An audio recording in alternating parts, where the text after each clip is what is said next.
I promised to transfer schools with my childhood friend who was getting bullied, but she switched up the day before the paperwork was finalized. Her friend joked, "Wow, you're something else, faking being bullied all this time just to trick Joaquin into leaving with you. He's your childhood sweetheart. Aren't you scared sending him to some random new school all by himself?" Lydia replied cool and flat, "It's just another school in the same city. How far could it really be? I'm sick of him sticking to me 24/7. This works out perfectly." That day, I stood outside the door forever, then finally turned around and walked away. On the transfer application, I crossed out Third High School of City C and replaced it with the overseas school my parents had always wanted me to attend. Everyone forgot, between her and me, there had always been a gap as wide as the clouds and the mud. Chapter 1.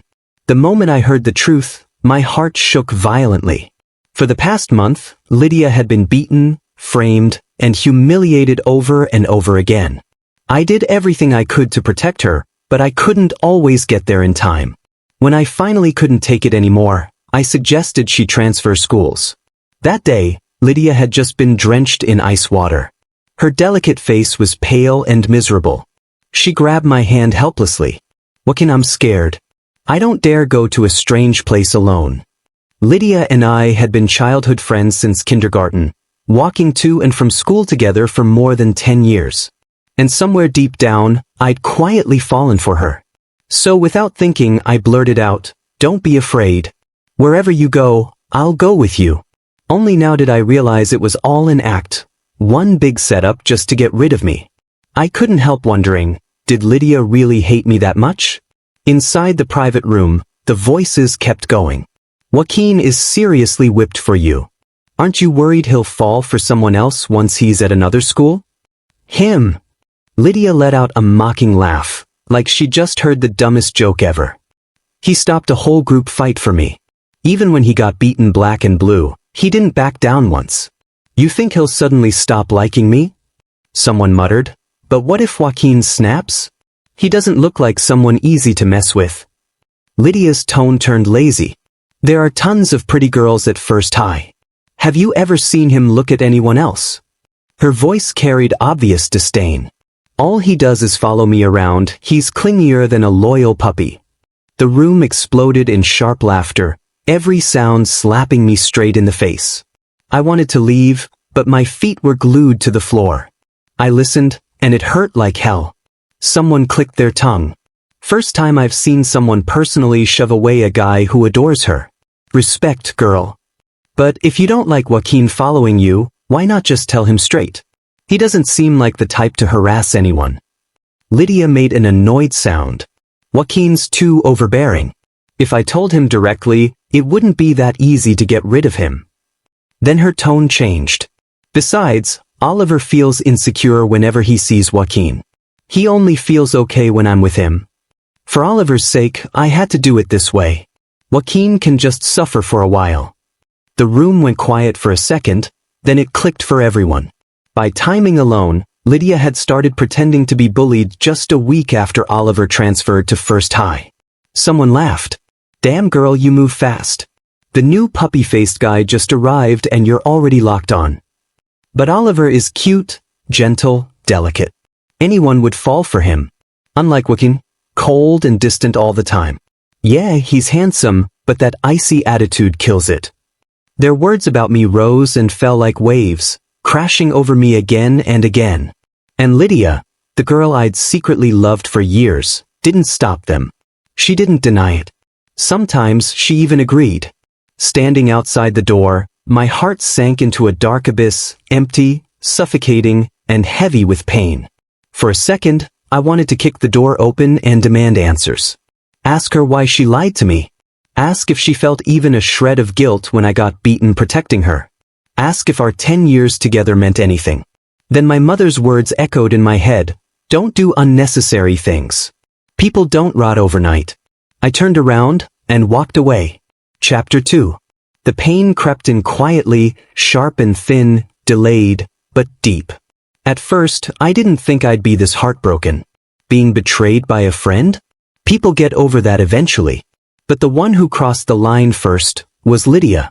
The day we decided to transfer schools together, she dragged me to a bar to celebrate our so-called freedom. Under the dim, hazy lights, I looked at the girl I'd loved in silence for years. My thoughts drifted. So when she leaned in and kissed me, I didn't push her away. All the feelings I'd buried for so long exploded in that moment, wild and unstoppable. I couldn't hold it in anymore and asked softly, "Lydia, what are we now?" Lydia smiled indulgently and kissed my forehead again. Silly. What else could we be? The private room erupted in cheers, loud and warm, just like the emotions flooding through me. I never imagined that only 2 days later, I'd hear Lydia herself crush that illusion. I laughed, but the tears came anyway, slipping down uncontrollably. So that vague, teasing answer back then was just part of the act to push me away faster. For Oliver's sake, wasn't it? The wind chime in my room swayed gently, ringing softly, drying my tears little by little. My shattered heart slowly started stitching itself back together. Lydia Lin was wrong about one thing. She might be the illegitimate daughter of the Lin family, but I am the sole heir of the Chan family. We were never meant to be close. Because we don't belong together. The transfer form in my hand was soaked with tears, the ink bleeding and smudged, as filthy as I felt inside. But that was fine. If one sheet was ruined, I could always replace it with a clean one. The Chan family never runs out of replacements. I printed a new application. When I reached the section labeled Transfer Destination, I paused and called my mother.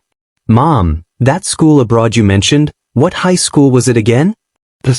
"I'll go alone." The wind chime rang again, clear and crisp, like it was celebrating with me. I closed my eyes. This time, the face in front of me wasn't Lydia's. It was another woman, someone who looked a bit like her, but softer, gentler, and way more real. She smiled at me just like she had 2 years ago, her voice calm and certain. "Joaquin, one day you'll give up on Lydia, and choose me." Back then I thought she was joking. Now I whispered in my heart, "Lydia, I really don't want you anymore." When I finished filling out the new form, I let out a deep breath. For the first time, my heart felt peaceful. Then, someone knocked on the door. I froze. This house had always been mine alone. The only person who knew the passcode was. I opened the door. As expected, it was Lydia. Her voice was as soft as ever. "Joaquin, you didn't come say goodbye to everyone. I was worried about you." I forced my tone to stay steady. "My stomach doesn't feel good. I'll skip it." Just as I was about to end the conversation, something caught my eye. A thin, fragile figure standing beside Lydia. Oliver. The moment our eyes met, he flinched. Lydia watched him closely and immediately pulled him into her arms, like she was shielding him. "When you scared Oliver," she said. There it was again. Oliver always wore that fragile act, like I was some evil villain bullying him, when I hadn't done a damn thing. My expression turned cold. "I told you I don't like people coming to my house." Lydia frowned, clearly unhappy. "Oliver isn't an outsider. And he only came because he's worried about you." Before I could even protest, Oliver's eyes went red. "One, I'm sorry. I know you've always looked down on me, but I do shower every day." He looked completely wronged as he added, "I won't dirty your house." At his words, Lydia frowned and shot me a look full of disappointment. "Joaquin, Oliver's from a poor family, but he's not as awful as you imagine. The way you're treating him right now really lets me down." Oliver carefully tugged at Lydia's sleeve, acting all forgiving and understanding. "Lydia, it's fine. Don't fight with Joaquin." He sniffed, then forced out a stubborn, pitiful smile. "After all, Joaquin said you two are childhood friends. How could I ever compete with that?" "You're joking," Lydia said immediately. "You're one of a kind. No one compares to you." She cupped Oliver's face gently, her voice soft and soothing. Then she turned to me, her face freezing over like ice. "Oliver's upset. I'm taking him away for now. Think about your behavior. And don't forget, the transfer form still needs my stamp." I did think about it, about how blind I'd been with people. Then I went home and changed the front door passcode. The tight knot of anger and hurt in my chest finally loosened, just a little. Chapter 3. The next day, I took the new transfer form to school to get it stamped. When the bright red seal, marking my exit, hit the paper, my heart suddenly felt empty. For a moment I just stood there, dazed. Then someone blocked my way. Lydia frowned slightly. Joaquin, did you change your door password? After I sent Oliver home yesterday, I went straight to your place, but the door wouldn't open. I cut her off calmly. Yeah. I changed it. She looked annoyed, like nothing had happened, and asked with fake warmth, "What's the new password? I can still come take care of you." "That won't be necessary," I replied evenly. "I won't be living there after I transfer." Her eyes dropped to the folded form in my hand. She paused like she just remembered. "Oh right. I forgot. Don't worry, I'll come tomorrow and get mine stamped too." It had been forever since we'd walked and talked like this. Ever since Oliver transferred to First High, moments like this had almost disappeared. I closed my eyes briefly, letting the dull ache hit, then tested her tone. "Between us, what's there to worry about?" She stayed silent for a long time. Then suddenly, "Joaquin, actually I..." Before she could finish, Oliver appeared behind her, arms full of notebooks. "Lydia, you said you'd help me study. Why'd you disappear?" He smiled, handing her the notebooks. "I saw your tutoring plan goes 2 months ahead, so I brought matching materials." He winked. "You don't mind me sneaking a look, right?" "How could I?" Lydia forced a smile and glanced nervously at me. When she saw I didn't react at all, disappointment flashed across her face. "So while you were pushing me away, you were already planning a future with someone else. A future that never once included me." I kept my composure, though bitterness spread inside me like strong liquor, slow, burning, endless. I clenched my palm to steady myself. "I'll leave first." Oliver turned like he'd just noticed me, acting startled.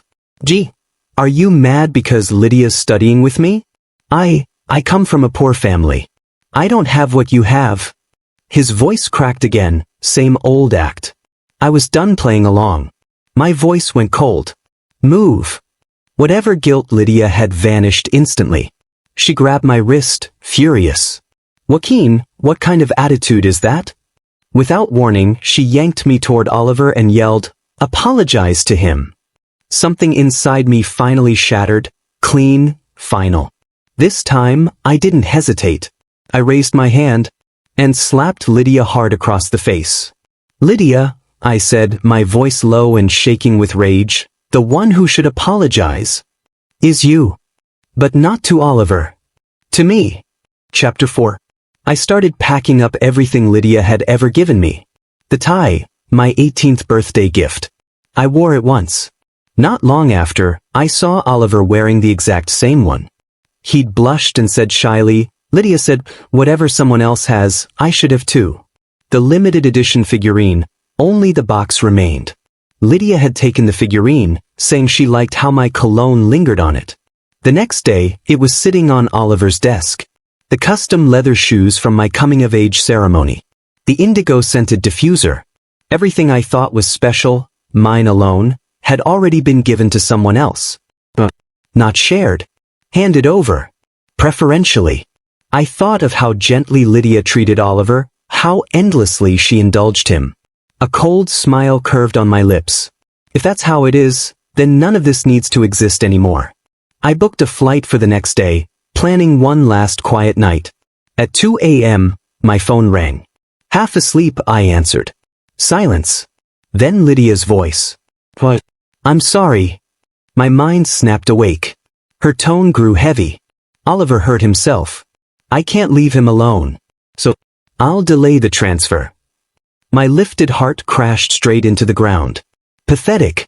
I wanted to ask, "What about the pain you caused me?" But she kept going. "Joaquin, apologize to him." I froze. "What?" Her voice hardened. "You should apologize.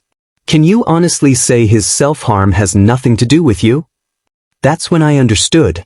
When Oliver existed, I would always be wrong. Her voice turned icy. "Joaquin, you've really disappointed me. If you apologize, I'll pretend none of this happened. 2 months later, I'll go to the new school with you." A threat, clear as day. But there was no bitterness left, just exhaustion and disgust.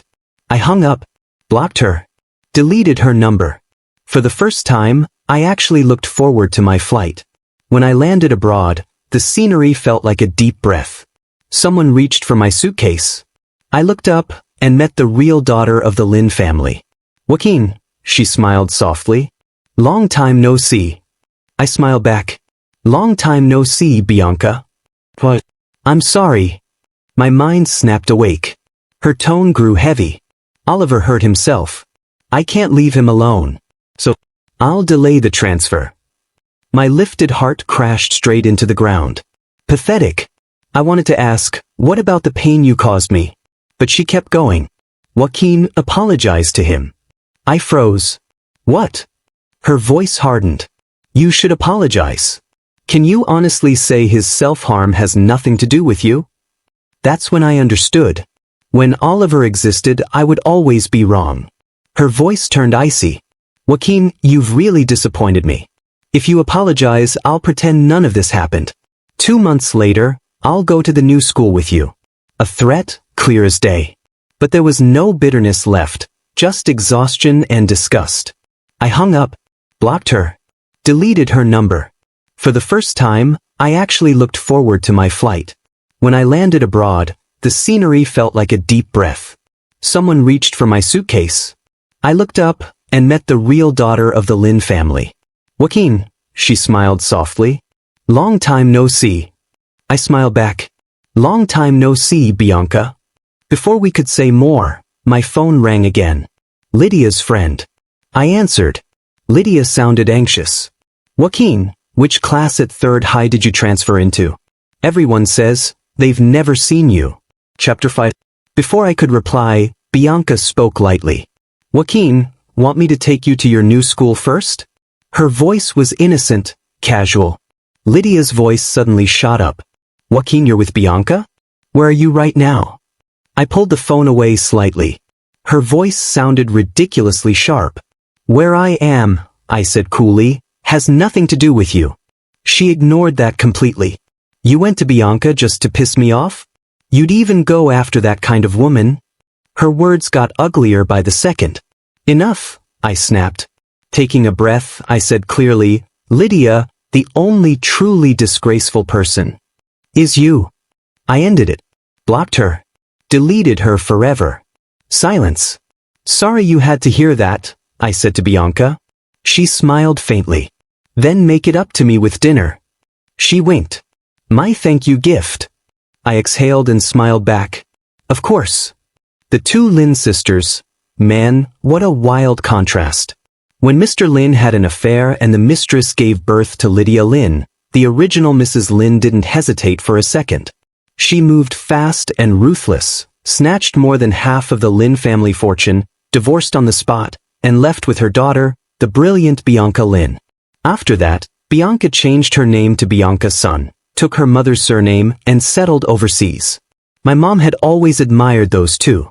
She'd sigh every time they came up. After Mrs. Sun left, the Lin family went downhill real fast. That so-called Lin heiress Lydia keeps flexing? Just an empty title. Then she'd shake her head again. Our Joaquin's too soft-hearted. Of all people, he had to fall for Lydia. Back then, I only felt sorry for Lydia, figuring she never got to choose whether she was born to the wife or the mistress. I was grateful my mom respected my choice. Only now did I realize, parents really do see further than we ever do. The sea breeze hit my face, scattering my thoughts. I looked ahead and raised an eyebrow. This doesn't look like the way to a restaurant. Bianca laughed. Orders from Aunt Chan. Please forgive me, Mr. Joaquin Chan. I chuckled and turned to watch the sunset glowing over the avenue. Sure enough, the car stopped in front of a villa, quiet, classy, and crazy expensive. That whole new transfer student thing? Total front. Bianca and I had been raised as heirs since we were kids. It didn't take long before business invitations started rolling in for both of us. That night, I wore the black suit my mom picked out, champagne glass in hand, playing polite with the guests, until I saw Bianca. She was in a custom gown, elegant and understated, except for a single violet bloom on her shoulder, glowing under the soft lights. People around us tactfully drifted away. I sighed helplessly. Guess neither of us can complain. We're both just doing what's expected. Somehow, under the smooth talk of my mother and Mrs. Sun, that dinner turned into what they called our engagement banquet. We weren't kids anymore. Definitely not naive. Bianca and I exchanged knowing smiles and treated it like one of our mom's little schemes. What we didn't realize was how dead serious they were about tying our families together. When my mom gifted me a limited edition watch, Bianca soon got the matching women's version from Mrs. Sunday. When Bianca received earrings, my mom handed me the men's counterpart while prepping me for negotiations. We were used to it. But this time, Bianca looked straight into my eyes and said slowly, clearly, "What if I told you? This time I want it." She stepped closer, her voice soft and clean, like spring water flowing over smooth stones, sending ripples straight through my chest. Or rather, every time. Golden fireworks exploded above the cruise ship. I met her steady, shining eyes, and for the first time in ages, my heart skipped a beat. And just like that, my story with Bianca began, natural, unavoidable. Chapter 6. After the engagement banquet, my family arranged for me to intern at one of our companies back home. My mom was already dreaming ahead. When the time comes, you two can handle the household affairs. Mrs. Sun and I will take care of business. My dad sighed dramatically. Just make sure you watch your mother. Don't let Mrs. Sun steal her away. With all their teasing and expectations ringing in my ears, I couldn't help but laugh as I boarded the plane. Before I left, Bianca took a tiny bell from her wind chime and placed it in my palm. She'd always been reserved, graceful, but even she couldn't resist using that soft chime to say she'd miss me. Months later, Class A of third year at First High was already history. When my friend sent me the graduation photo, one without me, I felt oddly detached, like it belonged to another life. In the picture, Lydia and Oliver stood side by side. Honestly, they looked pretty well matched. I scanned their smiling faces. There was no pain left in me. One friend sounded annoyed. When you left, we all felt bad. But looking back, it was the right move. You have no idea. Oliver's been acting like he owns the place, hiding behind Lydia. After you left, he started spreading rumors about you. We tried clearing it up, but there was too much. And Lydia, that useless girl, kept defending him blindly. Strangers might not know better, but she? After 10 years of friendship? I sighed and typed back, maybe in her mind I was never a good person. Then I frowned slightly. Oliver never used to be this bold. I typed back calmly, thanks for clearing my name. Don't worry, if anything like this happens again, I'll let my lawyer deal with it. We chatted a bit more before my friend sent one last message. It's good you've really moved on. Lydia's not worth it. I stared at the screen, then replied simply. Yeah. There was truly nothing left to feel.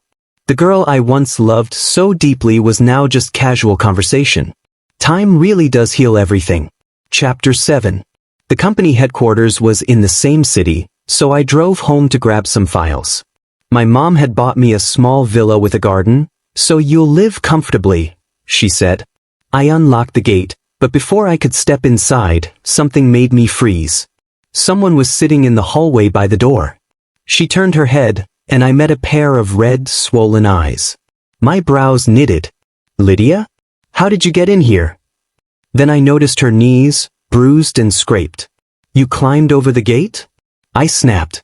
What's wrong with you? She stared at me in silence for a long time, then murmured, You've lost weight. I didn't get what game she was playing with that stupid greeting, so I turned to leave. She suddenly lunged forward and wrapped her arms around me, squeezing so hard it felt like she wanted to crush me. Good thing my training wasn't for show. I pried her off instantly and wiped my arm in disgust. Lydia, have some self-respect. She laughed bitterly. You're telling me to have some self-respect, Joaquin? You and Bianca, don't act like you didn't already do everything. What right do you have to lecture me? Her voice cracked, climbing into a near scream. Do you even know how long I searched for you? I was losing my damn mind. I slapped her. No hesitation. Watch your mouth. I looked at her, still clinging to me like she couldn't let go, and let out a slow breath. I went abroad, Lydia. Isn't that exactly what you wanted?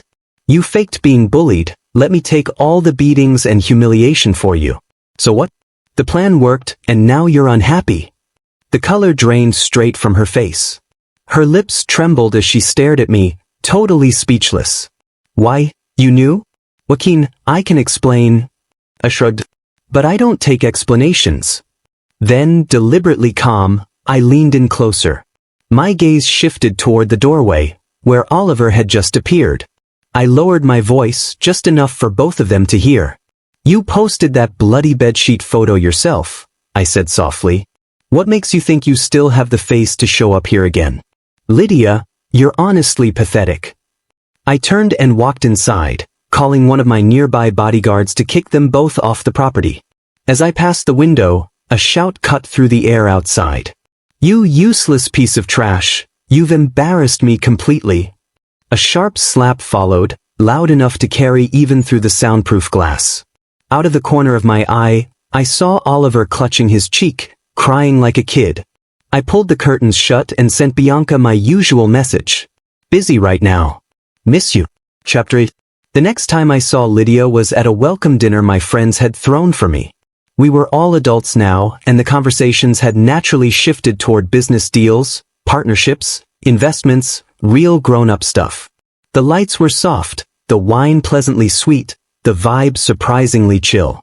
I ended up staying longer than planned, until an uninvited guest walked in. The room went weirdly quiet. One of my friends tugged my sleeve and whispered, "No one invited her." I nodded. I already knew. My friend sighed in relief, then muttered with thinly veiled disgust, "That pair's like a bad smell in our circle now. The family's gone downhill, and their behavior's even worse. Especially Oliver. He treats Lydia like some prized possession, paranoid about every guy who looks at her." I tilted my head slightly. Sure enough, Oliver was right behind Lydia. When he noticed my gaze, he flinched instinctively, then shot me a hard glare. Pathetic, honestly. Lydia, completely oblivious, walked straight over and sat down across from me. Everyone scrambled to smooth things over, but I just stood up and headed for the restroom. I needed air. It didn't take long before someone followed me in. Oliver. Same old him. That soft puppy boy haircut, delicate makeup, fake innocent charm, and that spotless white shirt he probably thought screamed purity. A year had passed, but he was still stuck in a high school mindset. What he didn't get was that in this world, being naive was worthless. Here only leverage mattered, power, money, influence. And Oliver had none of it left. His emotional value had expired, replaced by cold practicality. Discarded. Just like that. His eyes burned with jealousy and spite, wild enough to look unhinged. "Joaquin," he hissed, "you must feel so damn proud seeing Lydia still obsessed with you." I looked at him through the mirror, silent, unimpressed. If crying a little and throwing tantrums counted as love, his idea of devotion was seriously messed up. Something flickered across his face. Then, disturbingly, he smirked. "But you don't know, do you? Your transfer back in high school, Lydia planned that. She wanted me to stop seeing you, so she set you up. She was never bullied at all. And you," he laughed, nasty and loud, "you got beaten up trying to protect her." Haha. I didn't react. Because honestly, there was nothing left to react to. Whether it was Lydia or Oliver, they were already part of a life that kept shrinking further behind me. I knew I'd outgrow them, leave them so far back they'd never catch up. Oliver's face twisted in frustration. "What's that look? Why aren't you mad? Why do you act so damn superior? What gives you the right, huh? Just because your family's rich? You're nothing but a spoiled waste who couldn't even keep a woman." His voice shook with rage as he lifted his arm to hit me. But before his hand could land, someone grabbed his wrist midair and flung him aside. Bianca stepped in front of me, tall and composed, her tone cold as ice. "For insulting and attempting to assault my fiancé," she said evenly, "I've recorded everything. You can explain yourself at the police station." She turned slightly, eyes sharp as glass. "Whatever you want to say it there." I couldn't help it. A quiet laugh slipped out. She'd clearly dressed with intention, her outfit matching mine down to the details. Cufflinks, black and silver tones. Childish. But kinda cute. The police arrived fast, sirens echoing faintly outside. When I didn't come back, my friends checked on me, just in time to see Oliver being shoved into the back of a police car. He thrashed and screamed, his voice wrecked. "Who do you think you are?" "My wife is Lydia Lynn. The only daughter of the Lynn family. Let me go. I need to see my wife." Everyone exchanged knowing looks and turned toward Lydia. She stood there watching the man she once protected get taken away, and did absolutely nothing. No tears. No protests. Just calm, detached silence. The perfect picture of self-preservation. I looked at her one last time. And in that moment, the bright girl from my youth collapsed completely into ruin. Chapter 9. By the time we finished statements at the police station, it was already late. I took Bianca straight home. The next morning, when I opened my eyes, breakfast was already on the table. Leaning against the doorframe, I watched her washing dishes with quiet focus. "So domestic," I teased. She turned, brushing her hair back, and pouted playfully. "I don't even have an official title yet. Gotta act a little domestic, right? Leave a good impression on my man. What if he gets mad one day, and doesn't want me anymore?" She tapped my nose, half joking, half serious. I chuckled, remembering my friend's wide-eyed stares the night before. Scrolling my phone lazily, a headline made me pause, then laugh out loud. "Want an official title?" I said, turning the screen toward her. Well, here it comes. Two bold headlines blazed across the trending list. Chan Air's scandalous conduct. Allegedly seduces a married woman. Heir of Chan Group exposed for keeping unknown woman overnight. Perfectly lined up. Deliberate. Vicious. But Oliver missed one detail. Private villas always have cameras. Before the rumors could spread, a video dropped online. It clearly showed the so-called Lynn heiress clinging to me while I pushed her away and left. Public opinion flipped instantly. So he was the one being harassed? Okay, but what about the chaotic private life? He's so young to be an executive. Who knows which powerful woman he's really with? Meanwhile, Bianca was furiously setting up a verified social account, serious enough to make me laugh. "No rush," I said. Ignoring me, she leaned in, kissed my forehead, and whispered, "You shouldn't have to be smeared by anyone's words. You've been followed by Bianca. Verified. Official seal and all." Seconds later, her first post went live. "Hello everyone. On behalf of the Sun Group, I'd like to thank our company's future boss for giving me shelter last night." The internet froze, then exploded. Bianca looked up at me, wide-eyed, innocent as hell. I sighed and kissed her. Chapter 10. The alliance between Chan Group and Sun Group moved steadily forward. 3 years later, Bianca's son and I were married. The wedding was held in a small European town, every window hung with colorful wind chimes. When the wind blew, they rang softly, like countless blessings. As the ceremony ended, someone handed me a gift. No name, but the Lin family seal was obvious. After Bianca took over Sun Group, she launched a full-scale corporate assault on the Lin family. If the Lins had already been crumbling, what remained after her was nothing but dust. The family that betrayed her mother, she'd never forgive them. And neither would I. So when I received Lydia's congratulatory gift, I was genuinely surprised. Inside was a stunning purple diamond ring. Familiar, haunting. A memory from when I was 18 resurfaced. After a mock exam, I stayed behind to help Lydia. I was explaining problems, dreaming of a future with her. "Joaquin," she'd asked softly, "what kind of ring do you like?" "Purple," I'd said, blushing. "I've always liked purple." "I'll remember that." Cicadas hummed. For a second I thought about forever. Bianca snapped me back.